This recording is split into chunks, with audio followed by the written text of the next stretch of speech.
हाय दोस्तों, मैं श्रवण आप सभी का स्वागत करता हूं अपने YouTube चैनल परीक्षा रात्रि पर। जैसा कि कल हम सभी भारतीय नागरिकता के बारे में जानने का प्रयास कर रहे थे। हम जानने का प्रयास किए थे कि भारत की नागरिकता भारतीय संविधान में अनुच्छेद 5 से लेकर 11 के बीच है। आज हम यह जानने का प्रयास करेंगे कि नागरिकता ग्रहण करने के तरीके क्या हैं? भारत का नागरिकता हम कैसे ग्रहण कर सकते हैं? तो ये जो है कि भारत की नागरिकता ग्रहण करने के 5 तरीके हैं।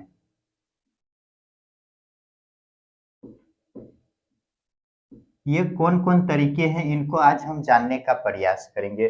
तो पहला है जन्म से।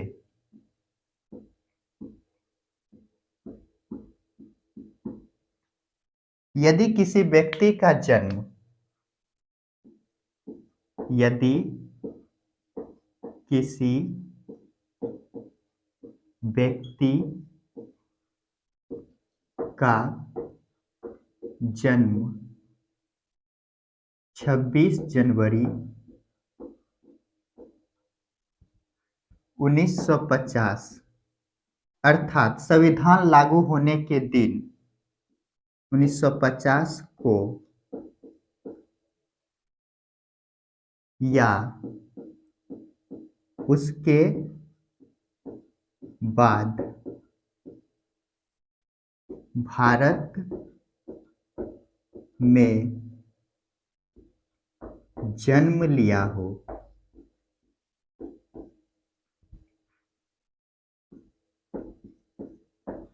तो उसे भारतीय नागरिकता दी जाएगी। इसी में कहा गया है 1 जुलाई 1987 को कहा, यदि माता या पिता या दोनों भारतीय हो, यदि माता या पिता या दोनों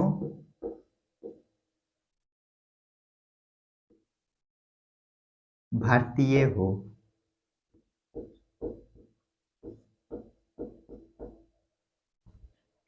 फिर 3 दिसंबर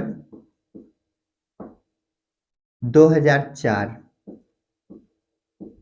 इसमें संशोधन किया गया और कहा माता पिता भारतीय हो या एक भारतीय हो, दूसरा अवैध प्रवासी नहीं हो। माता पिता भारतीय हो या एक भारतीय हो तथा दूसरा अवैध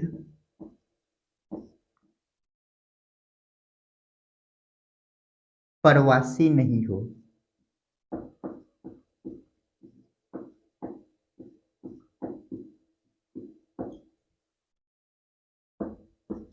जल्दी से इनको नोट कीजिए।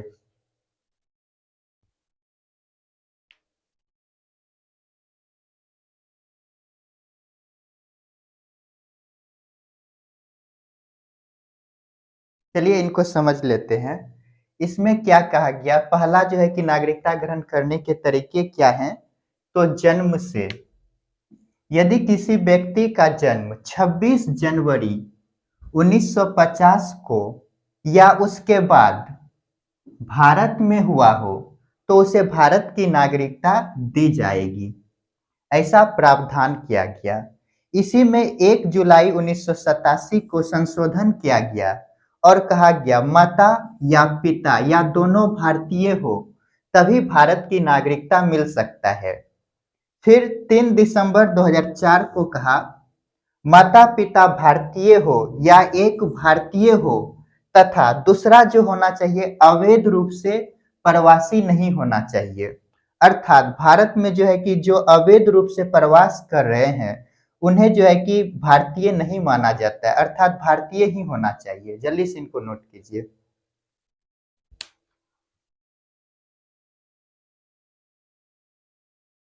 चलिए इनको मिटाते हैं।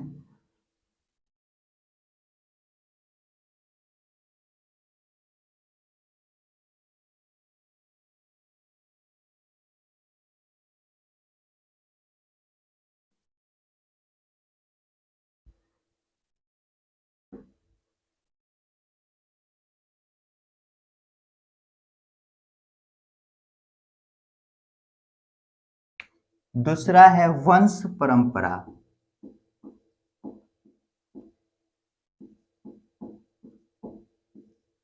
या रक्त संबंध।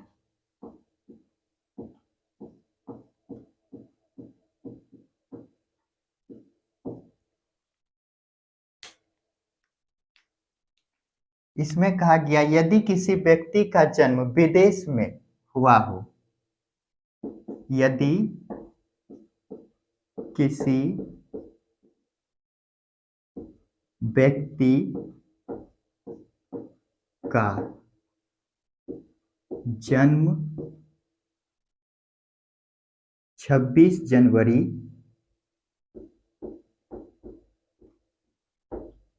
1950 को या इसके बाद विदेश में हुआ हो,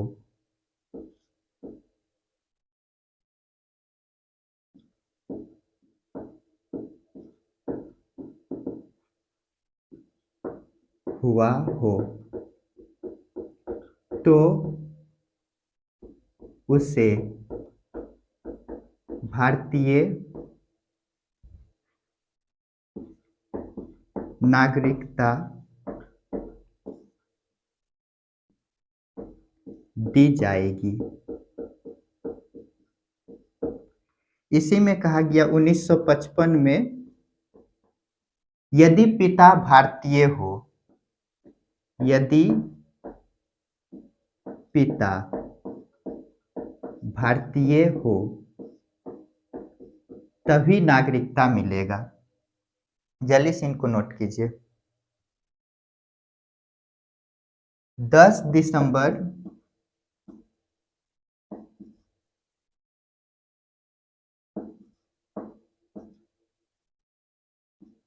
1992। इसमें कहा गया माता या पिता भारतीय होना चाहिए। यदि माता या पिता में कोई एक भारतीय हो, कोई एक भारतीय हो, 3 दिसंबर 2004। इसमें कहा गया वंश परंपरा के आधार पर नागरिकता नहीं दिया जाएगा। वंश परंपरा के आधार पर नागरिकता नहीं दिया जाएगा।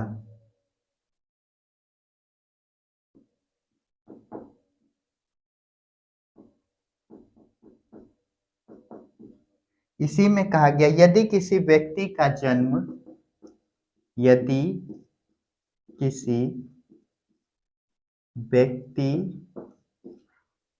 का जन्म विदेश में होता है तो उसे 1 वर्ष के अंदर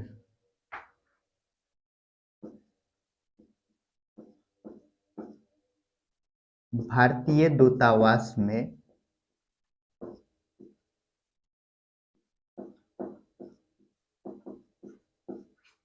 में पंजीकरण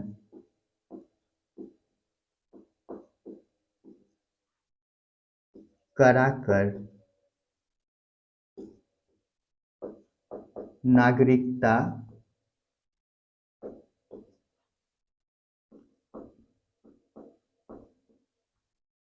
ले सकता है।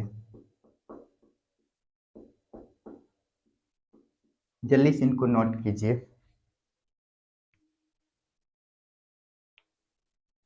चलिए इनको समझ लेते हैं। ये जो है कि वंश परंपरा या रक्त संबंध। वंश बोले तो जैसे हम हैं, हमारे पिता पूर्वज, वो हमारे वंश चले आ रहे हैं। यदि बोले रक्त संबंध, तो रक्त संबंध क्या होगा? मेरा और पिता अपना रक्त का हो जाता है। तो इसमें कहा गया वंश परंपरा के आधार पर यदि किसी व्यक्ति का जन्म 26 जनवरी 1950, 26 जनवरी 1950 को क्या होता है? संविधान पूर्ण रूप से लागू। संविधान लागू अर्थात हम बोल सकते हैं संविधान लागू होने से या उसके बाद जन्म, उसके बाद यदि किसी व्यक्ति का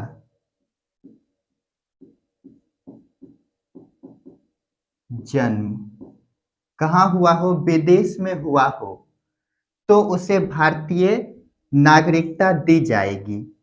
कैसे दिया जाएगा? तो 1955 में कहा गया यदि पिता भारतीय हो तो उस व्यक्ति को भारत का नागरिकता मिल जाएगा। 10 दिसंबर 1992 में कहा गया यदि माता या पिता में कोई एक भारतीय हो तो उसे भारत की नागरिकता मिल जाएगा। यदि माता या पिता दोनों में से कोई एक भारतीय हो तो उसको क्या होगा? भारत का नागरिकता मिल जाएगा। 3 दिसंबर 2004 में संशोधन किया और कहा वंश परंपरा के आधार पर नागरिकता नहीं दिया जाएगा। यह वंश परंपरा को कैंसिल कर दिया, खत्म। इसमें कहा गया यदि किसी व्यक्ति का जन्म विदेश में हुआ है तो उस व्यक्ति को 1 वर्ष के अंदर भारतीय दूतावास में कराकर वह व्यक्ति पंजीकरण कराकर भारतीय नागरिकता ले सकता है। जल्दी से इनको नोट कीजिए।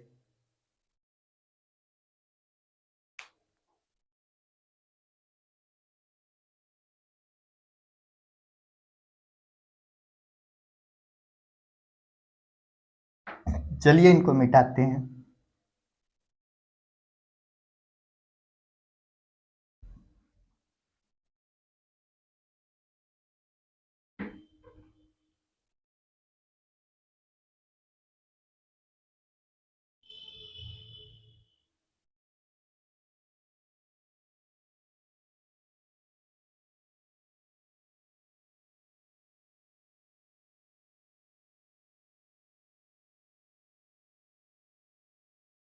तीसरा है पंजीकरण द्वारा नागरिकता। पंजीकरण द्वारा नागरिकता।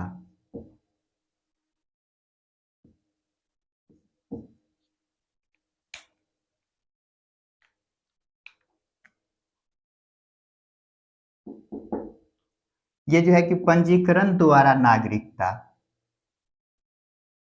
इसके तहत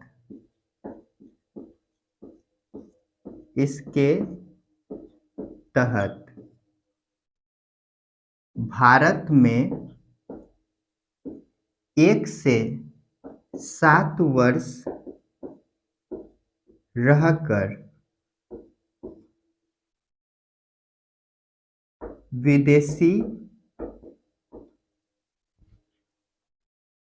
व्यक्ति भारतीय नागरिकता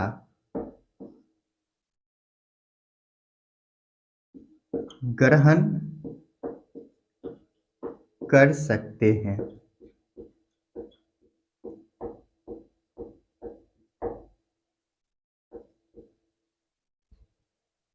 तीसरा है देशीकरण द्वारा नागरिकता। चौथा देशीकरण द्वारा नागरिकता।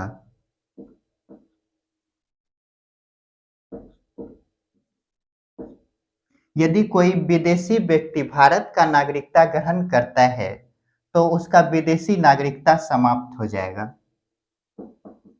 यदि कोई व्यक्ति भारतीय नागरिकता ग्रहण करता है तो उसकी विदेशी यदि कोई व्यक्ति भारतीय नागरिकता ग्रहण करता है तो उसकी विदेशी नागरिकता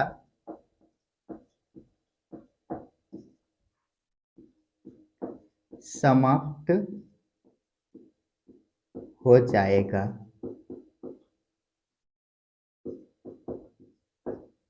तो उसे आवेदन कैसे करना होगा भारतीय नागरिकता के लिए? भारतीय नागरिकता के लिए आवेदन कैसे करेगा? तो 1 से 7 वर्ष भारत में रहकर 1 से 7 वर्ष भारत में रहकर पंजीकरण कराएगा, आवेदन करेगा, रहकर आवेदन करेगा।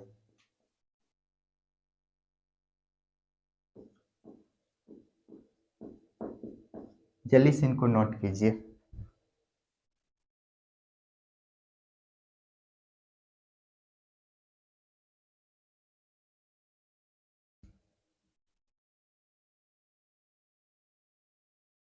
इसी में कहा गया है यदि कोई विदेशी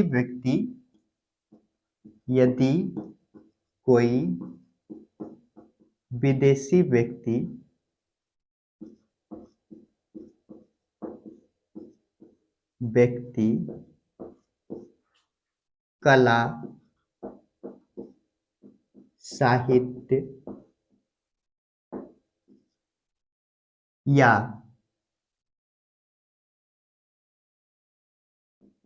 देश सेवा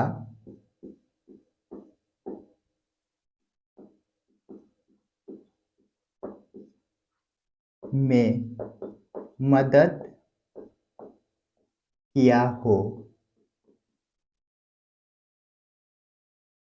तो उसे भारतीय नागरिकता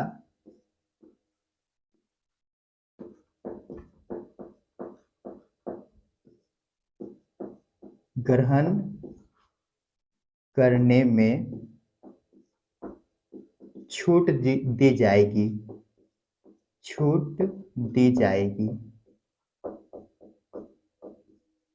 जल्दी से इनको नोट कीजिए।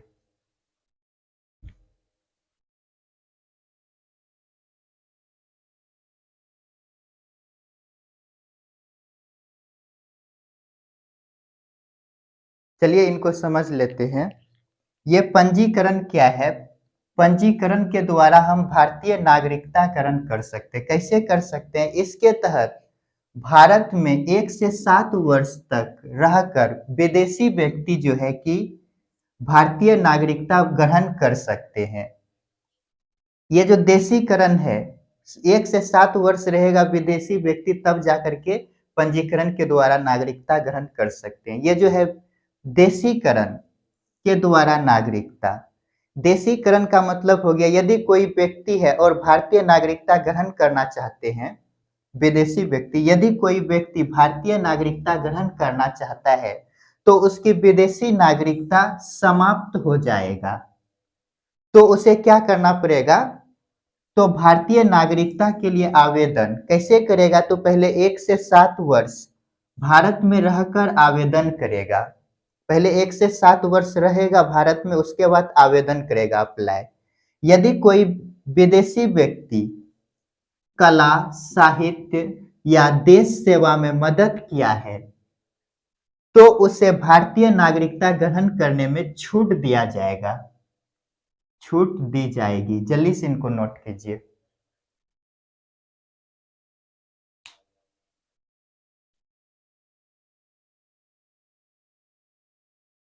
इसी में ये लिख सकते हैं विज्ञान, विज्ञान, विज्ञान सब में जो है कि हेल्प किया हो, साहित्य, कला, विज्ञान, समाज सेवी हो तो उन सबको छूट दिया जाएगा।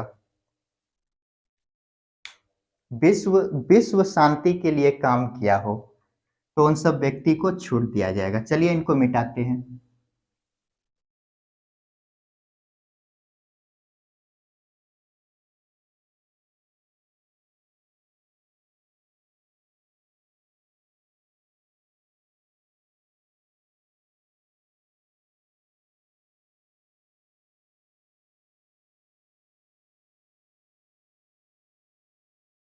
अब लास्ट है भूमि अर्जन द्वारा नागरिकता।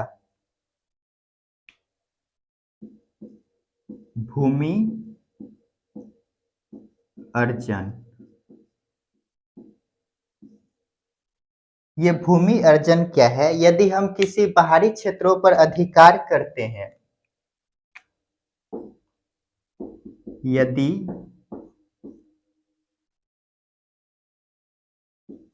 यदि भारतीयों द्वारा किसी बाहरी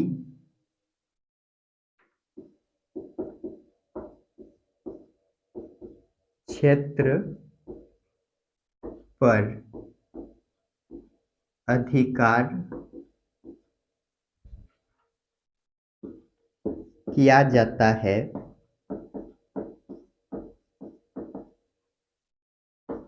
तो उस क्षेत्र में निवास करने वाले व्यक्ति को स्वतः भारतीय नागरिकता मिल जाएगी। भारतीय नागरिकता मिल जाएगा।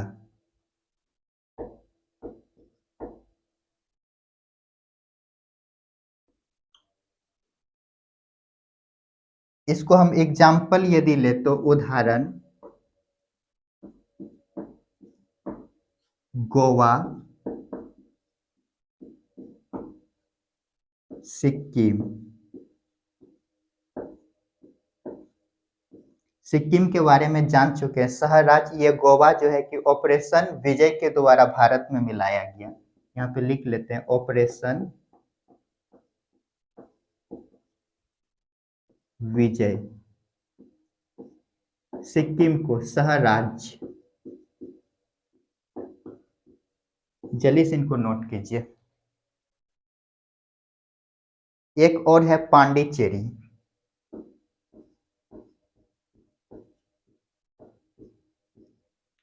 तो इनको समझ लेते हैं। ये क्या कह रहा है? भूमि अर्जन, यदि हम किसी बाहरी क्षेत्रों पर अधिकार करते, जैसे ये गोवा कहाँ था?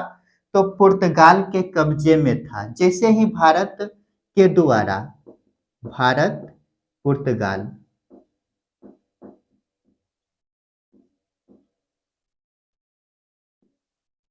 था तो ये भारत का ही, लेकिन पुर्तगालियों ने ये जो है कि पुर्तगालियों ने गोवा पर अधिकार कर लिया था। गोवा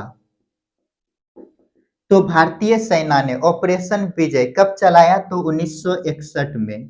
1961 में चलाकर इसे क्या किया, भारत में मिला लिया गया। इसी प्रकार सिक्किम जो है कि भारतीय क्षेत्र नहीं था, इसको जो है कि सह राज्य बनाया गया 1975 में, फिर जाकर के इसको पूर्ण राज्य का दर्जा दिया गया। और ये जो है कि पांडिचेरी। तो यहाँ पे क्या कह रहा है, भूमि अर्जन द्वारा नागरिकता। यदि भारतीय, इसको ऐसे समझिए, यदि भारतीयों द्वारा बाहरी क्षेत्रों पर, यहाँ देखिए भारतीय जो है कि बाहरी क्षेत्रों पर अधिकार कर लिया, अधिकार किया जाता है, तो उस क्षेत्र में, इस क्षेत्र में जो भी व्यक्ति होंगे निवास करने वाले, उस क्षेत्र में निवास करने वाले व्यक्ति को क्या होगा, स्वतः जो है कि भारतीय नागरिकता प्राप्त हो जाएगा। अर्थात हम बोल सकते हैं, ये जो पुर्तगाली के कब्जे में गोवा था, यहाँ पे जो भी व्यक्ति होंगे, जब भारतीयों के द्वारा ऑपरेशन विजय चलाकर यहाँ पर अधिकार किया, तो इस क्षेत्र में जो भी व्यक्ति होंगे उसको भारतीय नागरिकता मिल जाएगा। जल्दी से इनको नोट कीजिए। तो दोस्तों, आज हम भारतीय नागरिकता ग्रहण करने के जो 5 तरीके थे, इनको सीखने का प्रयास किए। अब जो है कि अगला वीडियो जो आएगा, उसमें हम ये सीखने का प्रयास करेंगे कि कैसे नागरिकता को त्याग किया जा सकता है। तो वीडियो देखने के लिए धन्यवाद। मिलते हैं नेक्स्ट वीडियो में।